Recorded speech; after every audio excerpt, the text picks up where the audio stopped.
पश्चिम बर्धमान के सालानपुर प्रखंड का भूमि एवं भूमि सुधार कार्यालय भ्रष्टाचार का अड्डा बन गया है, जिसका प्रमाण प्रखंड के राहुल दीक्षित नाम के एक आवेदक द्वारा रिश्वत मांगने का आरोप एक अधिकारी पर लगाया गया। आरोप के बाद कार्यालय का भ्रष्टाचार फिर से लोगों के सामने आ गया है। हालांकि इस घटना में BLRO अधिकारी सुमन सरकार के बयान ने आग में घी डालने का काम किया है। उन्होंने दावा किया कि शिकायत वापस ले ली गई है, लेकिन जनता के मन में सवाल उठ रहा है, शिकायत वापस लेने का राज क्या है?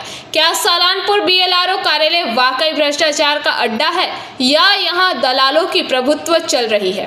অফিসের স্টাফ জনার্দন ঘোষ তিনি তার কাছে 1,30,000 টাকা চেয়েছে কাজ করার জন্য। কি বলবেন এই বিষয়ে?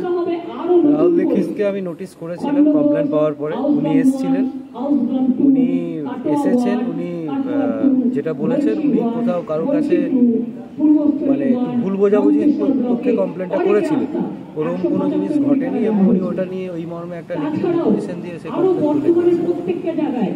ওনার কনভার্সন কেস ছিল, সেই কনভার্সন কেস SDLR অফিসে যাওয়ার কথা, সেটা আমরা SDLR প্রসেস করে দিয়েছি।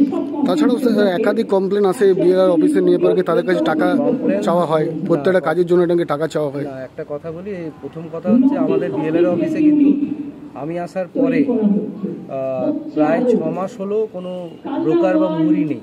মানে প্রত্যেক মুহুরি আমি ঢোকা বন্ধ করে দিয়েছি।